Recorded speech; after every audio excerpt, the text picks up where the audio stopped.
ayatnya yang ke-32. Kita bisa buka.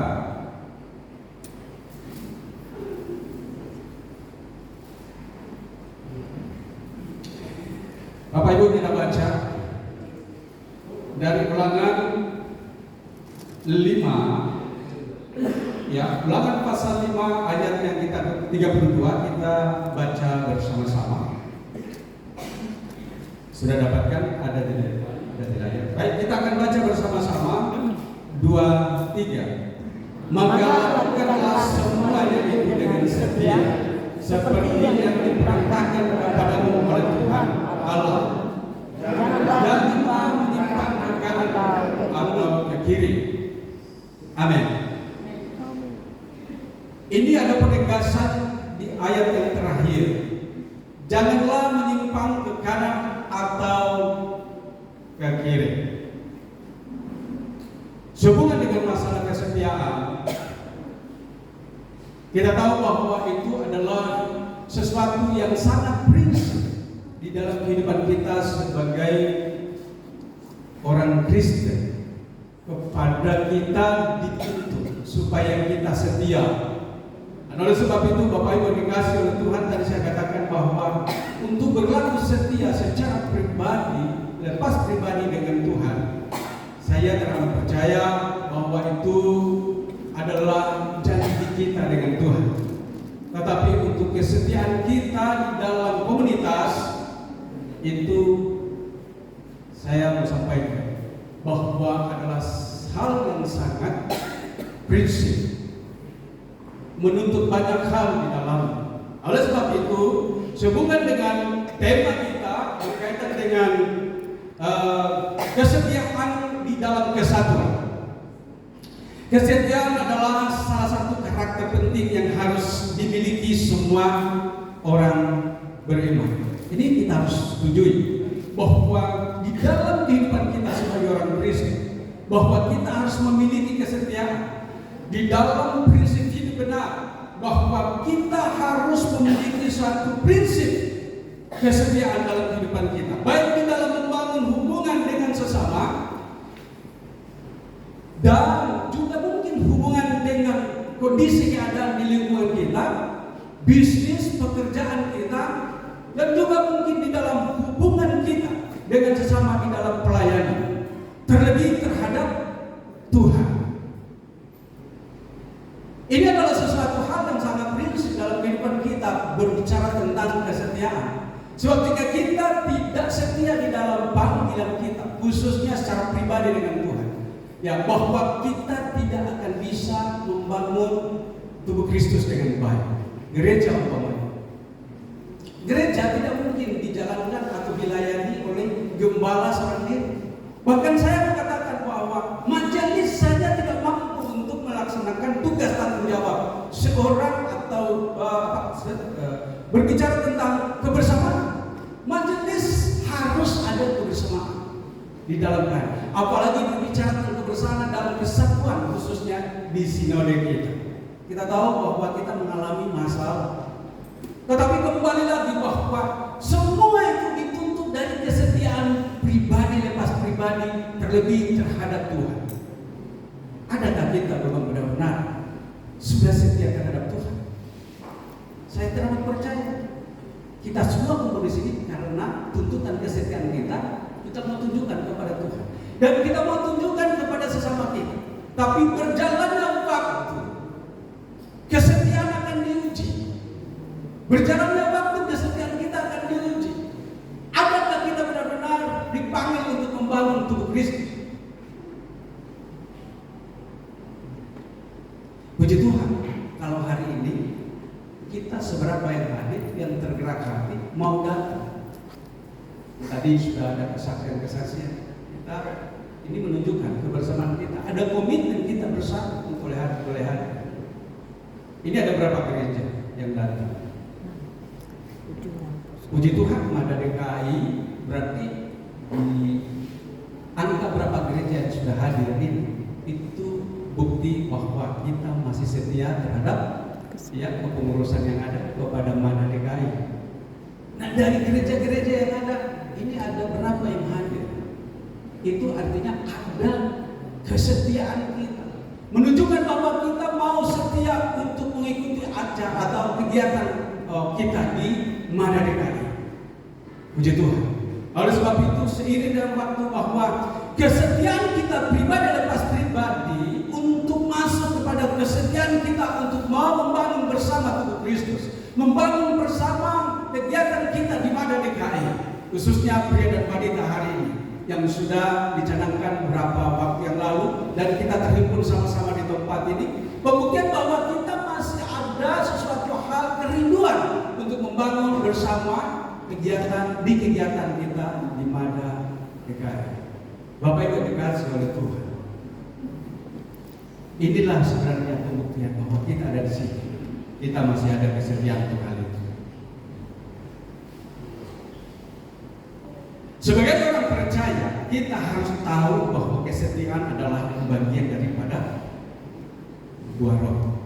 9 buah roh di Galatia 5 ayat yang ke-22 sampai 23 itu di sana salah satunya itu adalah kesetiaan. Pembuktian bahwa kita adalah orang-orang yang sebenarnya mau supaya kita nyatakan isi hati kita nyatakan kerinduan kita untuk membangun gereja, membangun tubuh Kristus, membangun Mada kita. Mada bukan tanggung jawab ketua Mada, tetapi tanggung jawab semua gereja yang ada di Mada DKI. Ada amin. Nah, oleh sebab itu kita sama-sama di tempat ini karena kita rindu supaya ke depan kita akan ada sesuatu yang kita bisa kerjakan bersama untuk membangun gereja-gereja yang ada, karena tugas kita adalah supaya kita membangun harmonisan demi untuk memuliakan nama Tuhan. Itu yang utama. Bahwa perhimpunan kita ini adalah untuk memuliakan nama Tuhan. Tapi coba perhatikan bahwa selama berapa tahun ini, ya kita terpecah belah. Ini banyak yang sudah pastinya bukan rahasia lagi. Tapi saya teramat percaya seberapa kita yang ada, yang mau sungguh-sungguh membangun pelayanan, membangun tubuh Kristus, membangun gereja, membangun Mada kita. Maka saya percaya dari seberapa kita yang sungguh-sungguh, kita akan melihat kembali cara Tuhan untuk memberikan keadaan yang ada.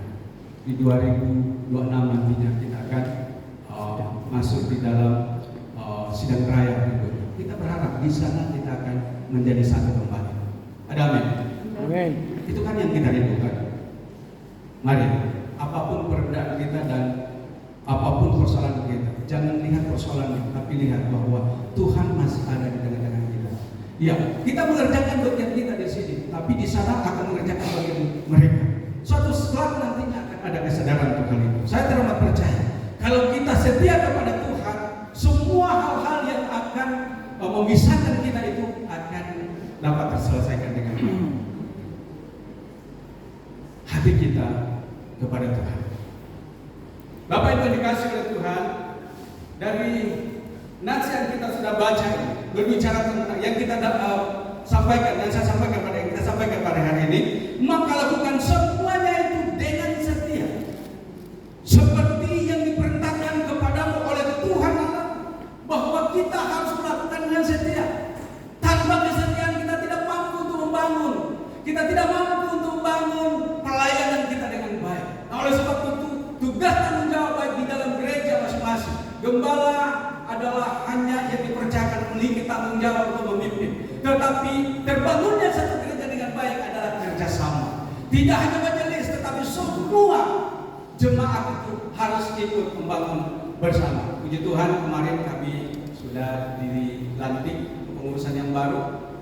Ya, bersyukur bahwa semua yang mau ikut berbagian itu adalah, saya percaya adalah orang-orang yang sudah ditetapkan Tuhan untuk kita bangun GGB Philadelphia. Itu juga adalah bagian untuk membangun Mada DKI. Karena memang yang kita harapkan bahwa kesatuan kita tidak melihat dari latar belakang, tetapi kita melihat dan memandang kepada Tuhan Yesus Kristus. Selanjutnya Bapak Ibu dikasih oleh Tuhan. Tadi saya sampaikan bahwa Galatia 5 ayat yang ke-22 saya bacakan. Tetapi buah roh ialah kasih, sukacita, damai sejahtera, kesabaran, kemurahan, kebaikan, dan kesetiaan di sini. Di dalam hal ini, bahwa kita adalah bagian orang yang dituntut setia di dalam membangun semua apa yang kita sudah sepakati. Dan saat ini kita ada di tempat ini karena kita menunjukkan kesetiaan kita terhadap apa yang kita rindukan ke depan untuk pemulihan kondisi dan keadaan kita. Namun bagaimana jika kita diperhadapkan dengan situasi yang sulit? Apakah kita tetap bersatu? Apakah kita tetap setia? Bapak Ibu dikasih oleh Tuhan, persoalan adalah bagian daripada proses. Saya amat percaya bahwa masalah yang ada di tubuh GGB itu adalah bagian daripada proses untuk supaya kita lebih baik lagi ke depan. Ada amin. Amin. Kita tidak boleh memandang bahwa itu adalah persoalan yang akhirnya membuat kita hancur. Kalau saya tidak melihat sejauh itu, walaupun memang saya melihat bahwa sepertinya kita terpecah belah, tapi saya melihat bahwa ini adalah bagian daripada proses GGB untuk menuju kepada GGB yang lebih baik lagi. Karena memang persoalan dari awal sudah ada. Karena tidak mungkin pelayanan tanpa persoalan. Saya terlalu percaya bahwa pelayanan pasti harusnya ada masalah, dan bagaimana kita menyelesaikan masalah, disitulah yang sebenarnya disebut pendewasaan. Jadi kedewasaan itu ada di dalam menyelesaikan masalah. Kalau persoalan tidak ada, saya kira tidak mungkin ada pendewasaan. Yakobus 1 ayatnya yang ke-12 di sana dikatakan bahwa berbahagialah orang yang tahan di dalam Cobaan. pengujian. Dalam penyembahan, coba kita buka. Nah, tolong dibukakan. Yakobus 1 ayat 12. Bisa.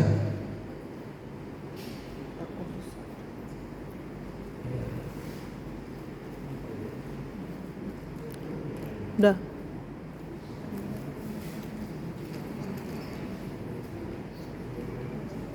Bilang sudah. Berbahaya. Sudah ada? Oke, kita baca bersama-sama. 2, 3. Berbahagialah orang yang bertahan dalam pencobaan, sebab apabila dia sudah tahan uji, ia akan menerima mahkota kehidupan dan yang dijanjikan Allah kepada barang siapa yang mengasihi Dia. Ayat yang kedua, ayat yang ke-17. Apabila seorang dicobai, janganlah ia berkata pencobaan datang dari Allah, sebab Allah tidak dapat dicobai oleh yang jahat, dan Dia sendiri tidak mencobai siapapun. Ayat yang ke-14. Tetapi tiap-tiap orang dicobai oleh keinginan sendiri, karena dia diseret dan dipikak olehnya. Selanjutnya, dan apabila keinginan itu telah dibuai, ia melahirkan dosa, dan apabila dosa itu sudah matang, ia melahirkan maut. Bapak Ibu dikasih oleh Tuhan, kalau di dalam semua persoalan kita tidak menyikapi dengan baik, maka kita akan melihat kehancuran. Kita akan melihat sesuatu hal yang akan menghancurkan kita. Tetapi jika kita melihat persoalannya adalah sesuatu hal yang diizinkan Tuhan untuk kita alami, maka perhatikan dengan baik. Melewati masalah itu pasti ada yang terbaik yang kita bisa dapatkan. Akan ada sesuatu hal yang lebih baik lagi kalau kita dapat melewatinya, kalau kita dapat menyelesaikan dengan baik. Masalahnya, seringkali kita melihat persoalannya. Masalah itu pasti akan ada. Sebab tanpa masalah itu bukan hidup. Termasuk persoalan yang kita hadapi saat ini. Masalah itu juga muncul bisa ya di dalam rumah tangga kita. Bisa saja datangnya dari mana saja. Tetapi ingat bahwa masalah itu diizinkan oleh Tuhan untuk membentuk kita, untuk memproses keimanan kita. Seringkali kita melihat masalahnya dan kita tidak melihat di balik masalah itu. Oleh sebab itu Bapak Ibu dikasih oleh Tuhan, Paulus katakan di dalam Roma 8 ayat 28, Allah turut bekerja di dalam segala sesuatu untuk mendatangkan kebaikan bagi setiap orang yang dikasihi dan terpanggil sesuai dengan rencana. Yang kita lihat masalahnya, tapi Allah mengizinkan masalah itu ada pada kita. Dan Tuhan mau supaya lewat masalah itu kita terproses. Di dalam proses pendewasaan inilah yang kita harus tahu bahwa ternyata masalah adalah vitamin bagi keimanan kita di dalam menghadapi kehidupan yang lain. Jadi masalah itu harusnya kita syukuri. Makanya di dalam 1 Tesalonika 5 ayatnya yang berapa? 17. Ya. Mengucap syukur dalam segala hal. Jadi mengucap syukur tidak hanya dalam kondisi baik-baik saja. Masalah harus dikelola dengan baik. Karena lewat masalah itu kita terbukti ya bahwa kita adalah orang-orang yang terproses. Bapak Ibu dikasih oleh Tuhan, saya teringat Paulus selalu mengatakan tentang hal itu. Jadi masalah itu adalah bagian daripada proses kita. Dalam Roma 7 di sana. Ya. Apa yang diinginkan yang aku lakukan dengan baik, justru yang tidak baik itu ada pada. Nah, kalau kita tahu seperti itu bahwa oh iya, supaya terbukti bahwa saya adalah orang yang bisa lolos dari persoalan, yang hadapi persoalan dengan baik. Nah, bagaimana cara menghadapinya? Nah, itulah makanya perlu ada kebersamaan. Pertama, kita harus memiliki kebersamaan dengan Tuhan. Matius 18. Ya, ayat 18, 19. Kalau kita tidak melibatkan Tuhan, sulit buat kita untuk menyelesaikan masalah. Nah, itu penting. Hadapi masalah dan melibatkan Tuhan, baik itu pribadi maupun kelompok, baik itu keluarga maupun dengan lingkungan. Hadapi masalah dan mengandalkan Tuhan. Karena apabila Tuhan bercampur tangan, oleh karena kerinduan kita supaya dalam persekutuan Tuhan, kehadiran Tuhan ada dan Dia menolong kita untuk menyelesaikan masalah. Saya mau sampaikan, indahnya hidup adalah pada waktu kita melewati persoalan. Ada amin. Tidak ada keindahan tanpa persoalan. Saya mau sampaikan bahwa tidak mungkin kita berkata bahwa saya bahagia tanpa melewati masalah. Orang yang menyampaikan kehidupannya bahwa dia begitu senang, dia begitu merasakan kebahagiaan karena dia melewati persoalan. Kalau tanpa persoalan itu bukan bahagia, itu keadaan biasa-biasa saja. Jadi bersyukurlah kalau engkau mengalami masalah. Ada amin? Takut dengan masalah? Jangan takut. Karena masalah itu diizinkan Tuhan untuk alami. Tapi bersyukurlah apabila Tuhan menyertai engkau dan Dia memampukan engkau untuk melewati semua persoalan yang ada yang kita hadapi. Maka disitulah sebenarnya puncak daripada kebahagiaan. Untuk menjadi hidup benar tidak gampang. Untuk mau setia tidak gampang. Ada ujiannya di situ. Ujiannya tidak usah jauh-jauh dari dalam. Pertama-tama kalau kita keluarga, ya bukan berarti keluarga itu tidak ada masalah. Ada masalahnya.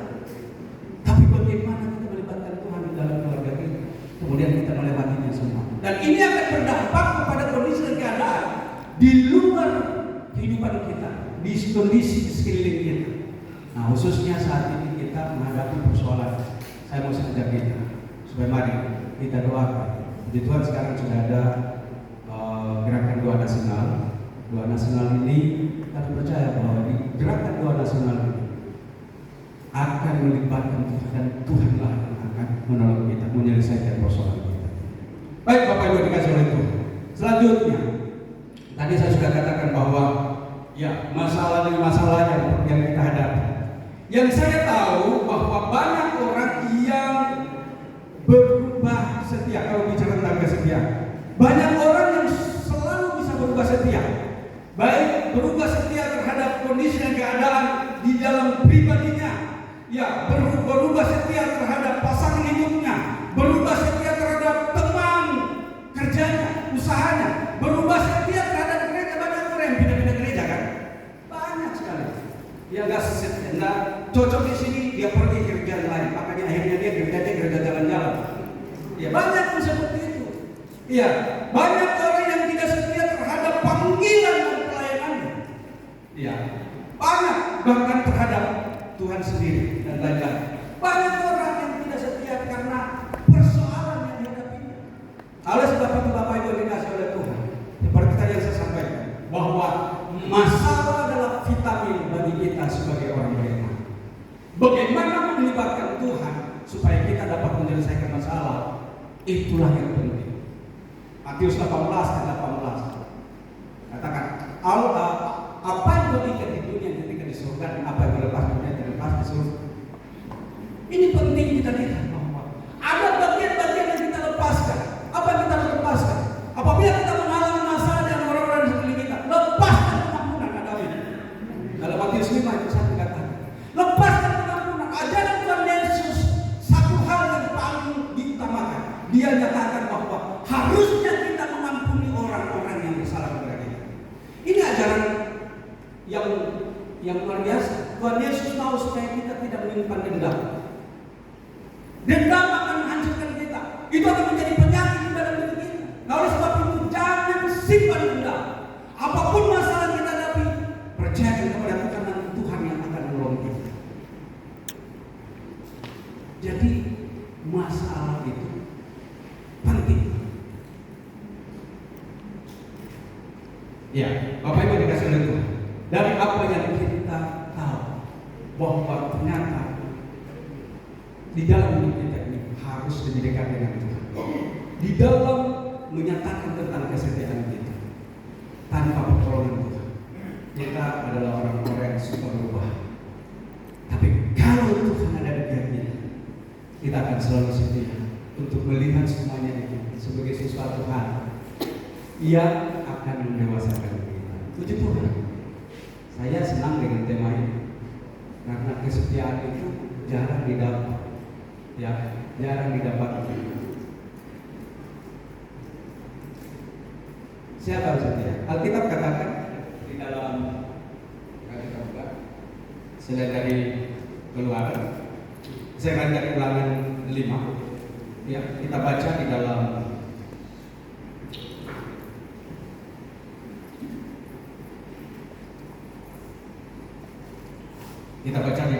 Ulangan 12 ayat yang ke-32.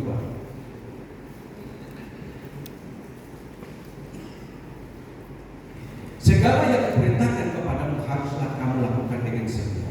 Janganlah engkau menambahnya dan menguranginya. Kembali berbicara tentang bahwa kita tidak boleh menambah dan mengurangi. Ayatnya Amsal 20 ayat 6. Banyak orang menyebut diri baik hati, tetapi orang yang setia siapakah yang menemukannya? Kesetiaan kita, orang yang baik saja tidak cukup. Banyak orang berkata bahwa dia adalah orang yang baik, tapi berbicara tentang orang yang setia, ini jarang.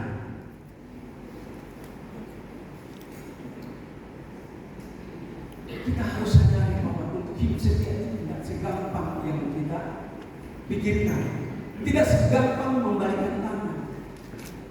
Karena bicara tentang kesetiaan, orang baik belum tentu dia adalah orang setia. Tapi kalau kita setia, sudah pasti orang baik. Benar, itu yang terpenting. Orang baik belum tentu dia benar. Tapi kalau orang benar, orang yang setia, pasti dia adalah orang baik. Dalam hal ini kita bersama-sama pada hari ini, mari kita melihat ke depan. Bahwa tugas kita tidak hanya sampai di sini saja, tetapi banyak hal yang kita harus lakukan ke depan. Bapak Ibu, pengertian setia. Setia adalah berpegang teguh pada janji. Sekali lagi bahwa setia itu adalah berpegang teguh kepada janji.